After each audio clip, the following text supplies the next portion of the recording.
What's going on, world? It's your boy Gemini Brown here, back with another episode of Nalo Kicking Knowledge. Today, we're continuing our talk with the 12th house. I told you I got some stuff coming from my 12th house people, man. So, what I want to talk about today is the 12th house and escapism. Alright? So, let's get into it. As many of you may know, the 12th house relates to imagination, fantasy, things not of this world. Alright? I wanted to get those out the way first because that really pertains to this escapism thing, right? Fantasy, imagination, things not of this world. In addition to that, it relates to isolation, confined spaces, things happening behind the scene, spirituality, repressed feelings, all that good stuff. Foreign countries, alright? So, what do I want to say about the 12th house and escapism? Well, it's like this. The 12th house is known as the house of like self-undoing, okay? And one of the ways 12th house people undo themselves is through escapism. So, we know this house naturally corresponds to the planet Neptune. Neptune is about, all of that escapism, wanting to feel the bliss of life. But here's the thing, in this time-space reality, this 3D dimension, we sacrificed all of that to be here, right? So to get back to that state of euphoria, natural bliss, we have to align with our spiritual principles. Now, here's the gift, 12th house people. You have the tools in your 12th house to be able to experience that. So we don't want to get the message muffled through thinking our bliss can only be stimulated through substances, okay? Or things like sex. No, these are just additives. So I want to break it down like this. I want to tell you that for every planet you have there, that planet allows you the ability to feel transcendent bliss, complete euphoria. Okay, let's start with Mars. I love Mars here because we don't realize this, because I would say the best way to utilize the 12th house Mars is to take up things like yoga, tai chi, martial arts, right? And I'm just giving you physical ones. There's other things, that can be done to express this Mars. But remember, Mars is naturally the planet of physicality, aggression, and all of that. So if we can, find a spiritual way to exercise our Mars, this will come naturally. I'll give you an example. Mind you, the next one with this Mars is dancing. Okay? Now, I love dances. I can't dance for nothing. I have a 12th house Mars too. I can't dance for nothing. Alright? But I admire it because when you see people who dance, man, what's actually happening is that they are in a trance. They're in a trance where their feet are taking over. Everything is going. They're feeling the rhythm of the beat and all of that. And, they're just flowing at that point. Okay? Now, say you use your Mars to do yoga or martial arts. Now, yoga is a thing where yoga is very ritualistic and it's very personal. One thing beginners in yoga always they want to know exactly, am I doing this right? What is the correct pose?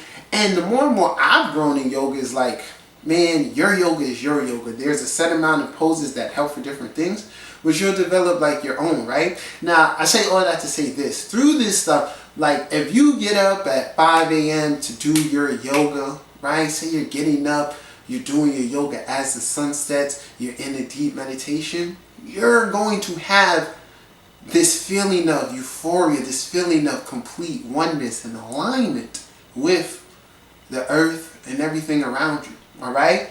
Let's say you got Jupiter here, right? This one's pretty easy, guys. Your knowledge is what brings you bliss. Understanding what others may not understand. So the person with Jupiter in the 12th has an ingrained belief in the universe. Okay?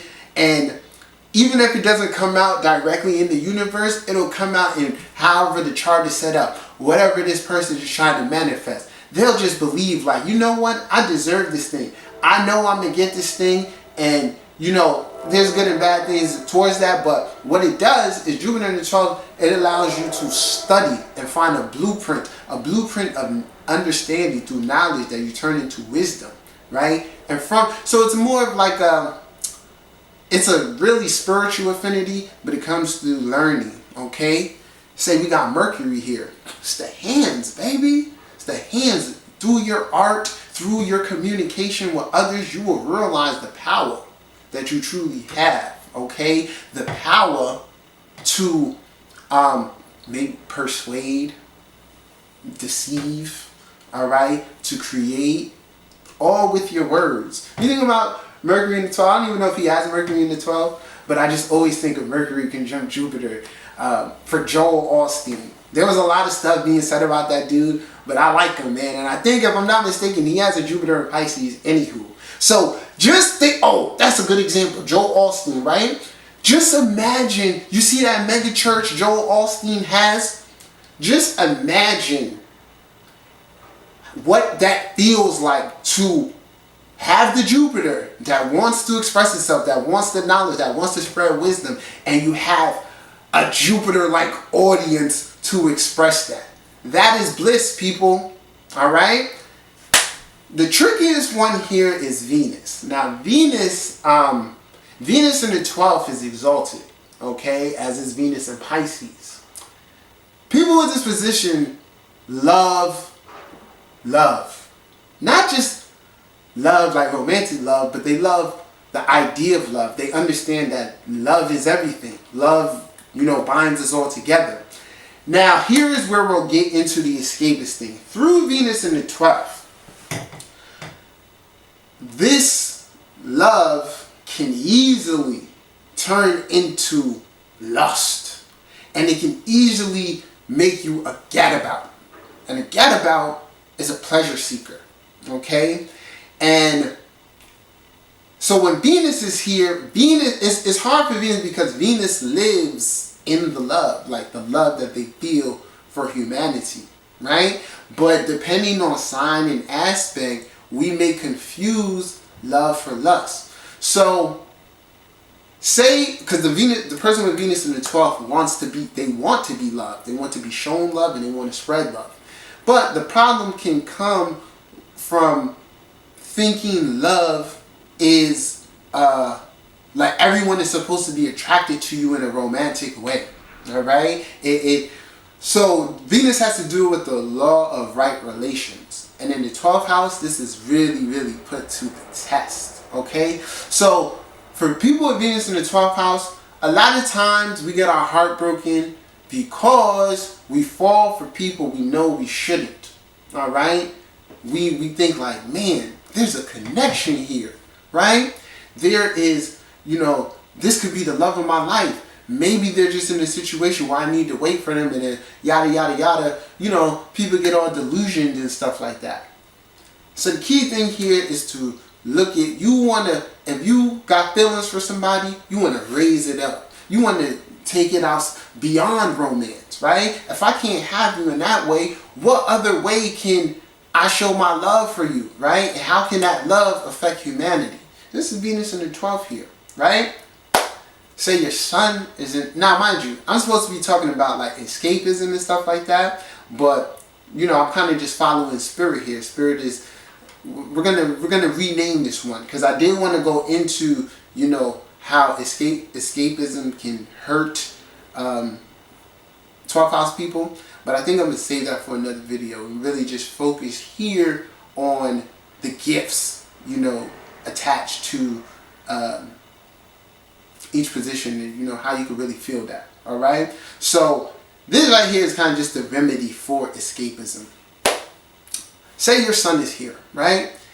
Your people love 12th house sun people because others can sense the inner dignity that they have, right?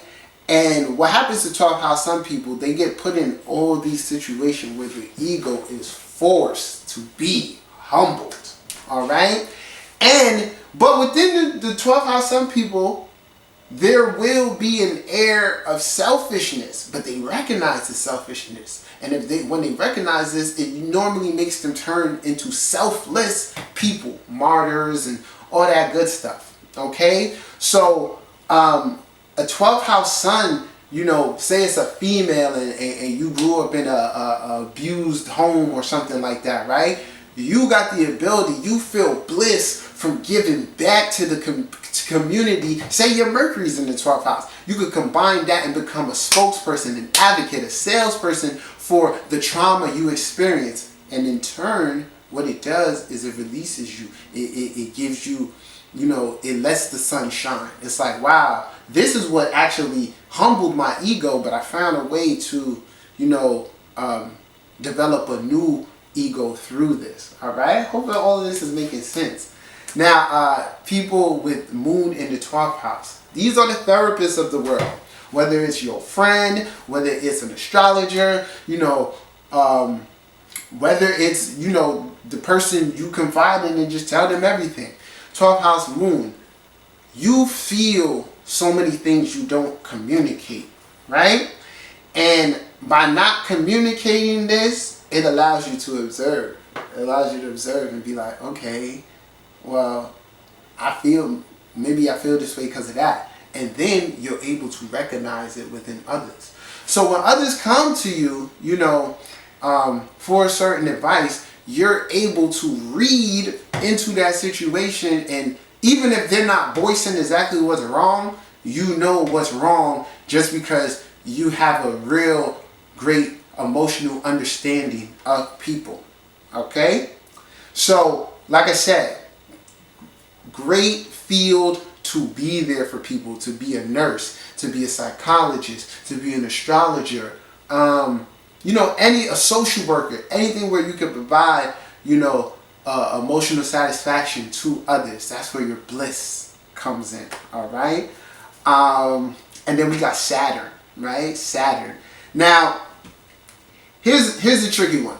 Now, Saturn is more so like when Saturn gets into your 12th house, you're going to realize that through hard work, discipline, everything you probably slacked off on at one point in your life, right? It works one of two ways.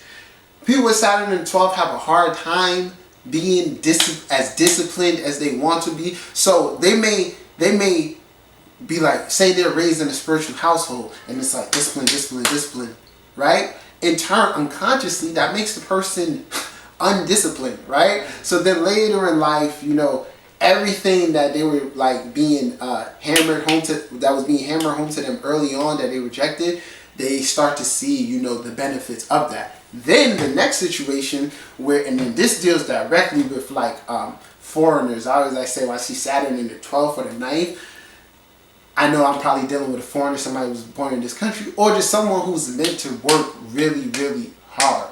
Okay? So from being that, and here's a good one for Saturn in the 12th, a priest or a priest. I like priests because they're like, Catholicism is very ritualistic. Okay, maybe even a guru or whatever.